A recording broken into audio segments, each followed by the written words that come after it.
Nobody is calling it a revolution. That is the point.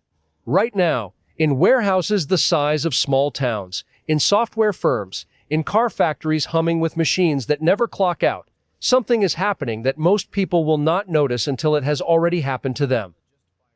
The question is not whether your job will change. The question is whether anyone will tell you before it does. Let us start with the number that stopped me cold when I first read it. Amazon has 1 million robots deployed across its fulfillment centers worldwide. 1 million. That is not a projection. That is not a target on a slide deck. That is the current count, today, in real warehouses, doing real work. And here is the part that nobody is talking about loudly enough. The new warehouses being built right now are being designed from day one with 1,000 workers instead of 3,000 for the exact same output. That is a 60% reduction in human labor baked into the architecture of every new building before a single human being fills out an application. And Amazon is not alone. DHL, one of the largest logistics companies on Earth, has committed to buying 1,000 stretch robots from Boston Dynamics. These are not machines bolted to the floor. They move, they unload containers, they operate at 1,000 cases per hour under optimal conditions. The global market for warehouse and logistics robots was valued at roughly $4.75 billion in 2025.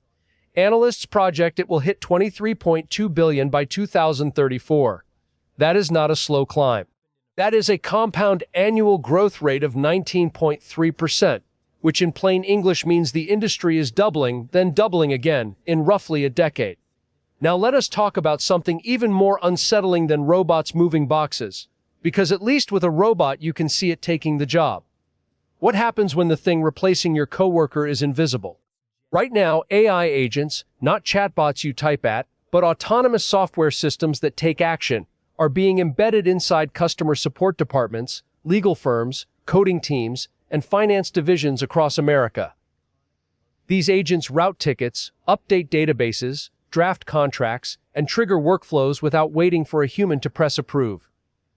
In many companies, AI is already handling the majority of routine customer support tickets, with only 10 to 30% of cases ever reaching a human agent.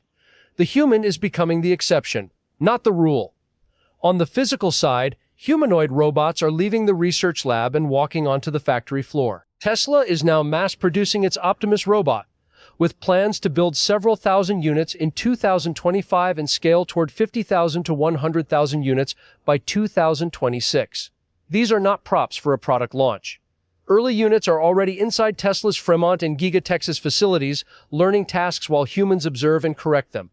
Elon Musk has been explicit. Optimus is designed to eventually replace most repetitive manual labor inside Tesla's own operations. Figure AI, a company most Americans have never heard of, has gone from building one robot per day to building one per hour at its production facility, and has already tested its machines on a BMW assembly line. Boston Dynamics Atlas platform has its first commercial deployments confirmed for 2026, including at a Hyundai facility and with Google DeepMind. Here is the thing that the press releases will never say out loud. When a CEO stands in front of a camera and talks about operational efficiency or workforce optimization or AI transformation, what they are describing, in precise industrial terms, is the math of replacing a human who costs $40,000 a year, needs health insurance, goes home at 5, and calls in sick, with a machine that costs a fixed amount upfront, works around the clock, and improves its own performance every few months through software updates. That is not a criticism of any particular company. That is just the logic of capital, and it is being applied at a scale and speed we have never seen before. Now here is what I want to know from you. Do you think companies have an obligation to retrain the workers they are replacing, or is that entirely on the government to figure out? Drop your answer in the comments, because this is a genuine policy debate happening right now in Washington, in Brussels, and in boardrooms, and nobody agrees.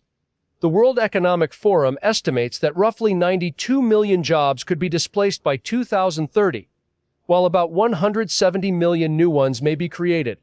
The catch is that those new roles cluster in digital, care, and creative sectors, which means a 55-year-old warehouse worker in Ohio is not automatically stepping into a machine learning position in California. The transition is real, but the reskilling infrastructure to support it is patchy at best.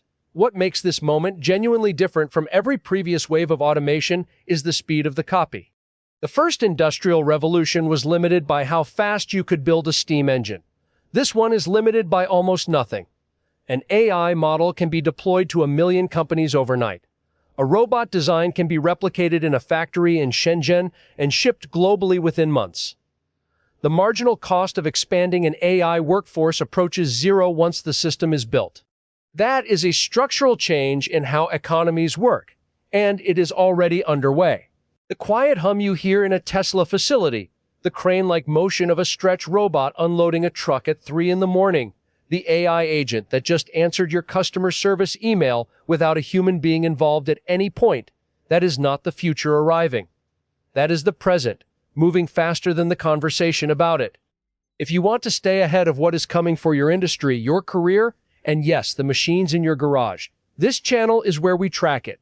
Subscribe so you are not the last one to find out.